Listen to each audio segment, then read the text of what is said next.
Hello everyone. তো তোমরা সবাই ভালো আছো আশা করি। আমিও আছি মোটামুটি, মানে আছি মানে কি চলছে যে আমার এই যে বাড়ি শিফটিংয়ের কাজ, ঘরে চেঞ্জ করব। তো এটা পুরনো বাড়ি, এই যে ঘরের সমস্ত জিনিস মোটামুটি প্যাকিং শুরু করে দিয়েছি কার্টুনে। এই কার্টুন বক্সগুলোর মধ্যে আমি এইভাবেই পেপার দিয়ে ভালো মতন মুড়ে, বিশেষ করে গ্লাসের জিনিসগুলো আমি এইভাবেই নিয়ে আসি। আমি সমস্ত নিজেই করি, কারণ যারা আসে নিয়ে গাড়ি করে তারা কিচ্ছু করতেও পারে না, আর ভালোভাবে করবেও না সেটা জানি। ওই জন্য সমস্ত আমাকেই করতে হয়, আমি এগুলো করে এসেছি। আর যাই হোক, একটা জিনিসও নষ্ট হয় না, খালি ওরা ধরে নিয়ে এসে। তো ওইদিকে আজকে ছিল একটা, মানে সন্ধ্যাবেলা ছিল একটা গৃহপ্রবেশের নিমন্ত্রণ।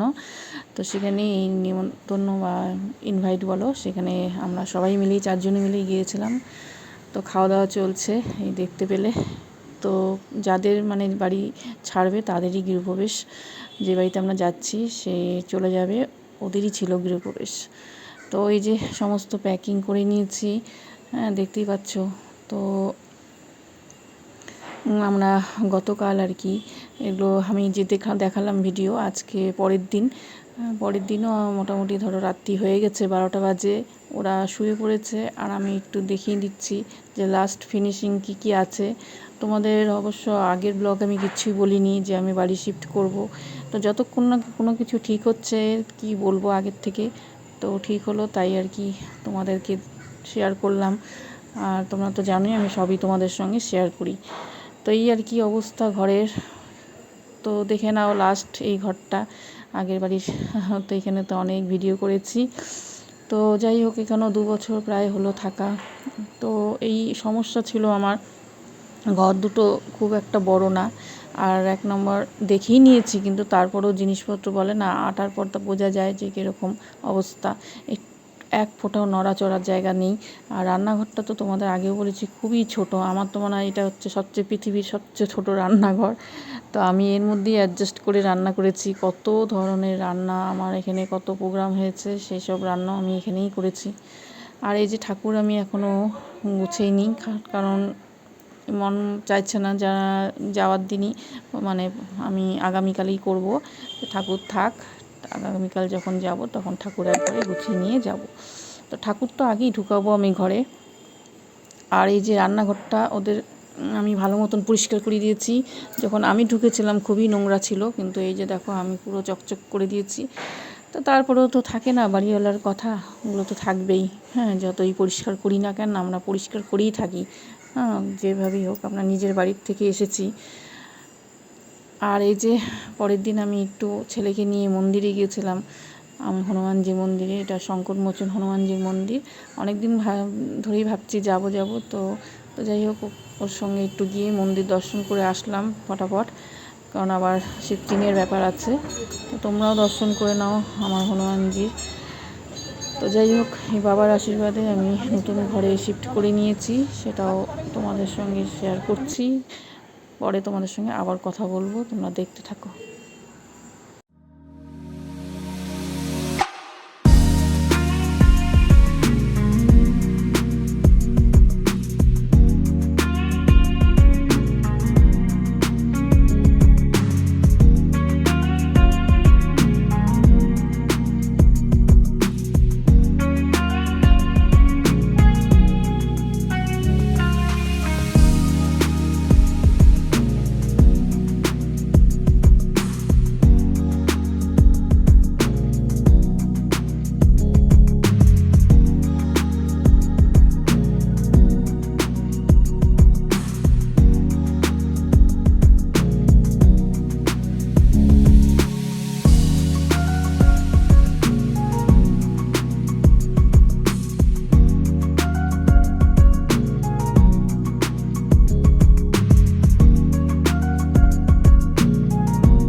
তো তোমাদের একটু ঘরগুলো দেখালাম। তো মোটামুটি গুছিয়েছি, খুব একটা ভালোভাবে গোছাতে পারিনি। তো সময় হয়ে উঠছে না, এদিকে সংসারে তো সবই কাজ করতে হয়, তার সঙ্গে সঙ্গে গুছানি। তো যাই হোক, যতটুকু করেছি ওটাই তোমাদের সঙ্গে শেয়ার করছি। তো আস্তে আস্তে করে নিব, শরীরটাও খুব একটা ভালো নেই। তো এই আর কি, ঘর খুবই নোংরা হয়েছিল, সেগুলো পরিষ্কার করেছি। আর এই যে আমি এখন একটু রান্নাঘরটা অল্প একটু গুছিয়ে নিচ্ছি। আর এই যে আমি তো তোমাদের বলেছিলাম আমি পিঙ্ক সল্ট খাই, আর করেই খেয়ে এসেছি। তো মাঝে মধ্যে হোয়াইট সল্টটা নেই, তো রাখি আর কি হোয়াইট সল্ট, যেমন চিনিও রাখতে হয় আমার। তো অনেকে বলে পিঙ্ক সল্টে আয়োডিন নেই, কিন্তু এটা ভুল কথা। তোমরা প্যাকেটের পিছনে দেখে নিবে, আয়োডিন অবশ্যই আছে এটার মধ্যে। তো আয়োডিন থাকা দরকারি, লবণে আয়োডিন থাকবে না এরকম মানে লবণ তৈরি হয় না, সল্ট তৈরি হয় না। তো যাই হোক, আমি অনেক বছর ধরে এটা খেয়ে এসেছি, যেমন জ্যাগরি পাউডার তেমন পিঙ্ক সল্ট। তো তা তোমাদের সঙ্গে একটু শেয়ার করলাম। আমি হচ্ছে হিমালয়ান পিঙ্ক সল্টটাই বেশিরভাগ খাই। তো রান্নাঘরটা মোটামুটি গুছিয়েছি।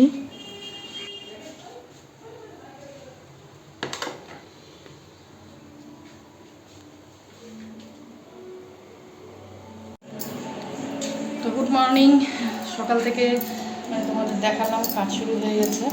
আমি নিত্য ঘরগুলো আস্তে আস্তে করে গুছিয়ে নিচ্ছি। আর এখানে রান্নাঘর, এই রান্নাঘরটা খুবই নোংরা হয়েছিল, পরিষ্কার করতে করতে আমার একেবারে যাকে বলে হালত খারাপ হয়ে গেছে। এখনও মুছে যাচ্ছি আমি। আজকে হয়ে গেল 3rd ডে, 3 দিনের উপর হয়ে গেল। তো এখন বাজেও অনেক বেজে গেছে, সকালেও নেই। তো এই যে আমি ঘরগুলো নিচ্ছি আর কি। তো আমি তো তোমরা জানোই আমি কোনো কাজের লোক রাখি না আর কি। মেনলি অনেক 2-3 বছর আগে রাখতাম। তো তখনই আর কাজ করতে করতেই তোমাদের সঙ্গে কথা বলছি, কারণ দেরি হয়ে গেছে, 3:30 বাজে। স্নান করব, পুজো করব, আজকে বৃহস্পতিবার। তা তোমরা সবাই কেমন আছো? আশা করি তোমরা ভালো আছো। তো ঘরগুলো তো একটু দেখালাম, এখনও ভালোভাবে গুছাতে পারিনি। যখন পুরো গুছিয়ে নিব তখন তোমাদের দেখাবো, তোমাদের সঙ্গে তো শেয়ার করি সব কিছু আমার সেই থেকে যা যা হয়েছে না হয়েছে, ঘর শিফট করা সবই তোমাদের সঙ্গে শেয়ার করি। তো যাই হোক, আগের বাড়িটা আমি বললাম কেন চেঞ্জ করলাম, ওটা 4 তলা ছিল, মানে 3rd ফ্লোর। প্রচণ্ড অসুবিধা হচ্ছিল হাঁটা না চলার, এমনিতেই আমার একটু পায়ের প্রবলেম হয়ে গেছে, কষ্ট হয়, গোড়ালিগুলো খুব ব্যথা হয়। তো ওই জন্যই আর কি চেঞ্জ করতেই হলো। অনেকদিন ধরেই অ্যাভয়েড করছি যে করবো কি করবো না।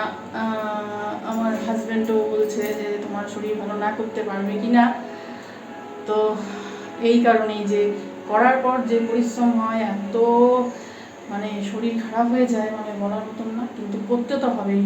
ওই আজ করবো না কাল করবো না করতে করতে আমার তোমরা তো জানোই আমি মোটামুটি ঘর গুছাতে আর পরিষ্কার পরিচ্ছন্ন রাখতে কত ভালোবাসি। নোংরা দেখলেই আমার মাথা গরম হয়ে যায়। আর এই গাড়িটা এসে নিচতলা যেহেতু গ্রাউন্ড ফ্লোর, প্রচণ্ড নোংরা ছিল। যারা আগে ছিল না নিজেদেরই লোক, কিন্তু এত নোংরা, নিজেদের বাড়ি করে গেল, কিন্তু মানে নোংরা করেই আর কি গেল। এসে দেখি প্রচণ্ড নোংরা হয়ে যাচ্ছে, বললাম তারপরেও ভালো পরিষ্কার হয়নি।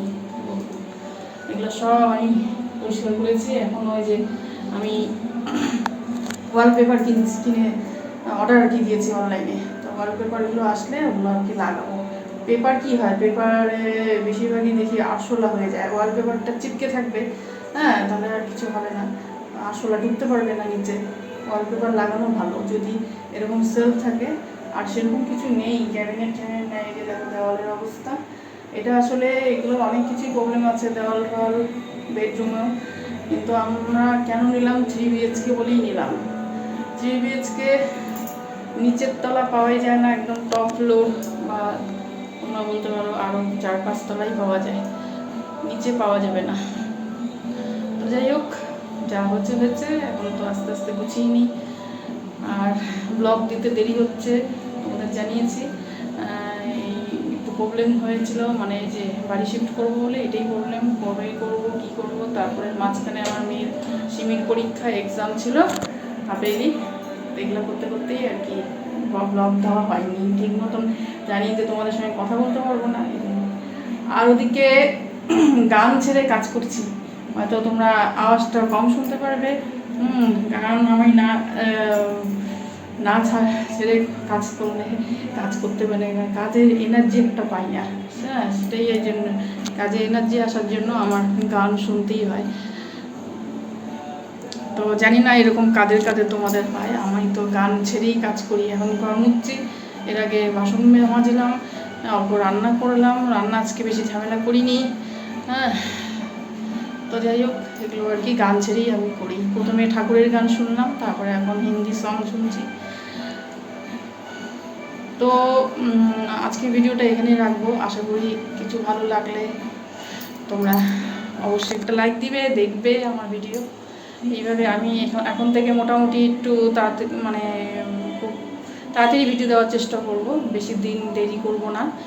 আর এর আগেও বলেছিলাম তোমাদের এই বাড়ি শিফট করার জন্য একটু প্রবলেম হয়ে গেল।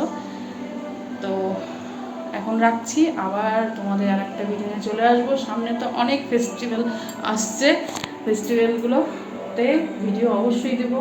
তোমরা জানো আমি জন্মাষ্টমী করি, তোমাদের জন্মাষ্টমীতে এর আগেও দেখিয়েছি আমি কীভাবে করি, একদম ফার্স্ট থেকে লাস্ট অবধি।